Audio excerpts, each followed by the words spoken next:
एक शांत गांव के बाहर एक वीरान पहाड़ी की चोटी पर एक पुरानी हवेली खड़ी थी। इसकी टूटी फूटी दीवारें भूले बिसरे समय की कहानियां कहती थीं। लोग अजीबोगरीब घटनाओं की बात करते थे। वे कहते थे कि हवेली में भूत हैं। ये दशकों से वीरान पड़ी थी, एक भयानक सन्नाटे में डूबी हुई। हवेली एक भूले हुए युग की भयानक याद दिलाती थी। हवेली की खिड़कियां खाली आंखों की तरह नीचे गांव को घूरती रहती थीं। वे देखती हुई, जज करती हुई लगती थीं। लोग इसके भव्य प्रवेश द्वार तक जाने वाले रास्ते से बचते थे। अजीब रोशनी और खौफनाक चीखों की कहानियां गांव में गूंजती थीं। हवेली सिर्फ एक खाली इमारत से ज्यादा थी।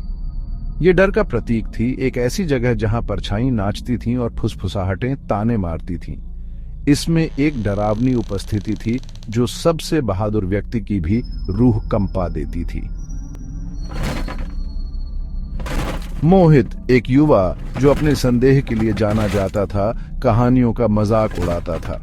वो भूतों या अलौकिक चीजों में विश्वास नहीं करता था। मिथकों को गलत साबित करने के लिए उसने हवेली में एक रात बिताने का फैसला किया। उसके दोस्त हालांकि झिझक रहे थे, उन्होंने उसे अपनी बहादुरी साबित करने की चुनौती दी। मोहित ने उनकी चुनौती से उत्साहित होकर स्वीकार कर लिया। जैसे ही सूरज ढलने लगा, गांव में लंबी परछाई पड़ने लगी। वह हवेली की ओर चल पड़ा।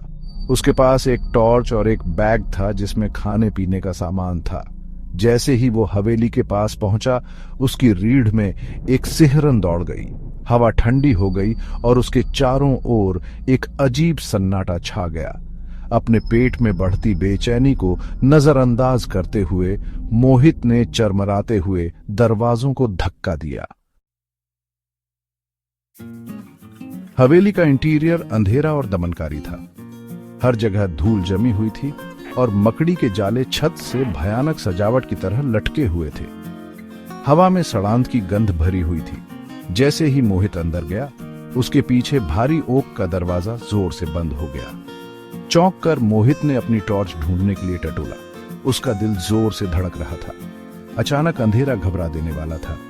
ऐसा लग रहा था जैसे कोई चीज उसे चारों तरफ से दबा रही हो।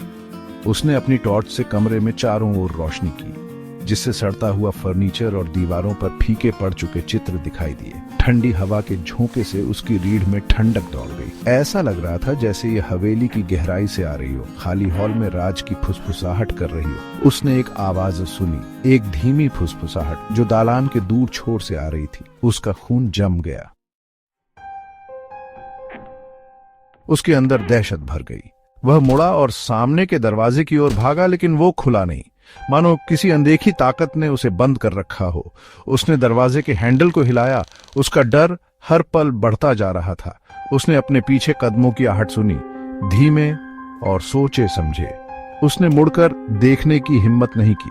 वो किसी बुरी चीज की मौजूदगी महसूस कर सकता था, कुछ प्राचीन और शक्तिशाली। अचानक दरवाजा खुल गया और मोहित रात में बाहर लड़खड़ा गया। उसने पीछे मुड़कर नहीं देखा। वह तब तक दौड़ता रहा जब तक उसके फेफड़े जलने नहीं लगे और उसके पैर दर्द से चीखने नहीं लगे।